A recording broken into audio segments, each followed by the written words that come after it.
Good morning बच्चों, welcome to my channel. बेटा आज हम करेंगे क्लास 9th की साइंस की वर्कशीट नंबर 65 जो कि आपकी डेट 9 दिसंबर की है। आज की वर्कशीट में हम पढ़ेंगे वर्क एंड एनर्जी के बारे में। वर्क एंड एनर्जी मतलब वर्क डन। ठीक है, हम कब कहते हैं कि वर्क कर लिया, हमने कोई काम कर लिया।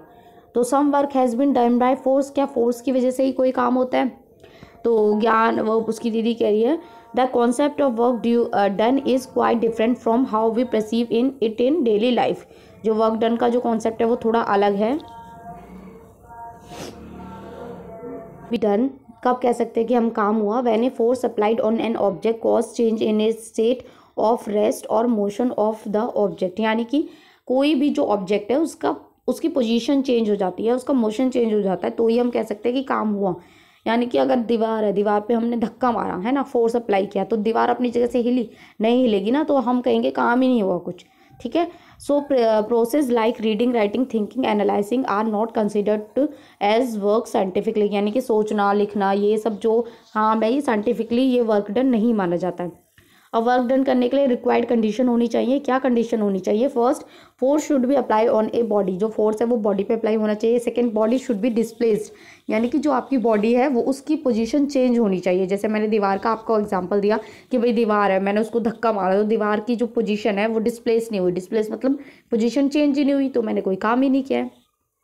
If any of this condition does not exist, work is not done. इनमें से कोई भी कंडीशन एग्जिस्ट नहीं करती है तो हम कहेंगे काम नहीं हुआ है। एग्जाम्पल जहाँ पे हम ये कहेंगे कि काम नहीं हुआ है, जैसे applying a force on wall which want move.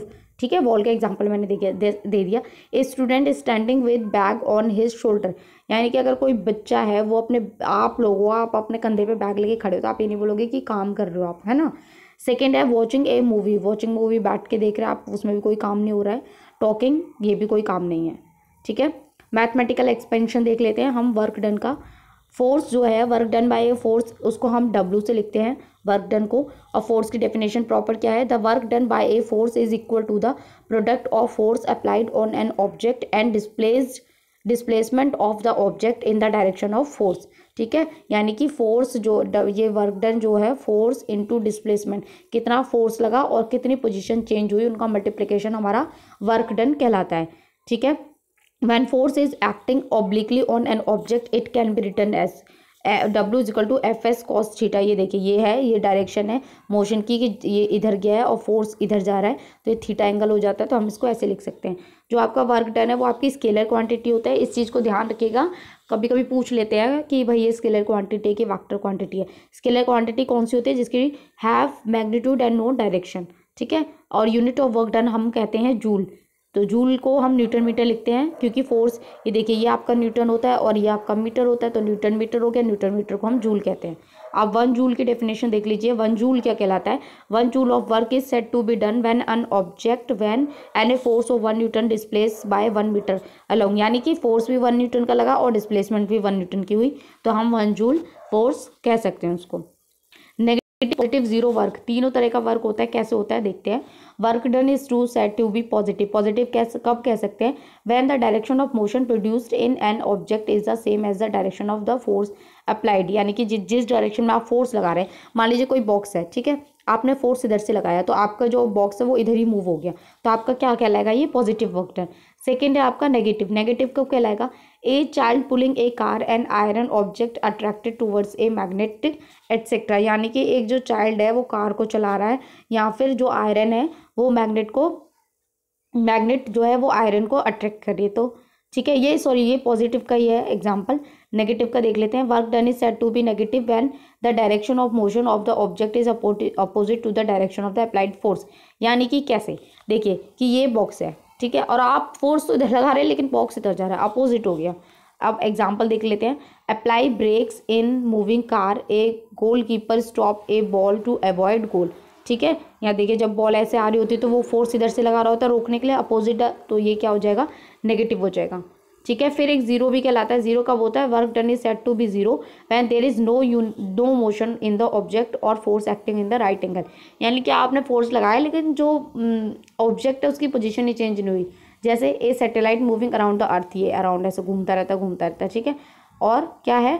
Porter carrying load on head, यानी कि अगर आप अपने सिर पे कुछ भी वेट लेके जाते हैं, मान लीजिए आपने अपने सिर पे बक्सा रख लिया या कोई बैग रख लिया और आप लेके जा रहे हैं, तो इसका मतलब वो कोई काम नहीं कर रहा है, ठीक है, तो वो ज़ीरो वर्क डन होगा एक तरीके से।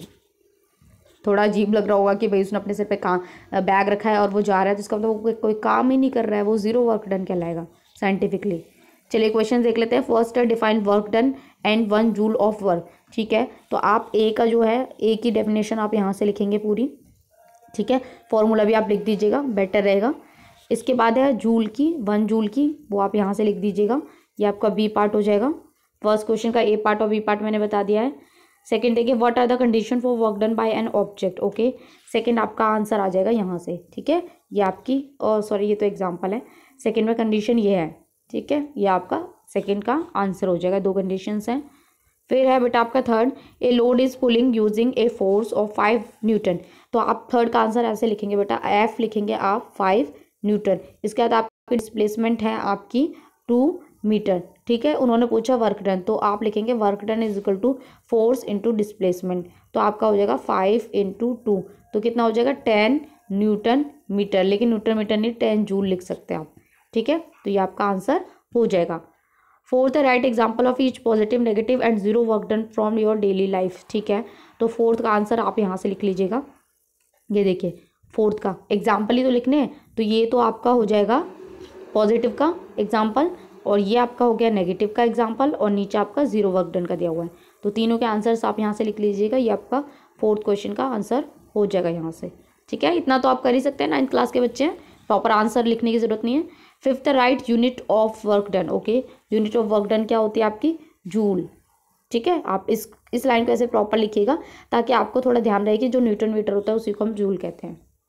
तो यहाँ आपकी वर्कशीट खत्म होती है। आई होप आपको अच्छे से समझ में आई हो, तो प्लीज़ चैनल को लाइक करें, सब्सक्राइब करें, कमेंट करें।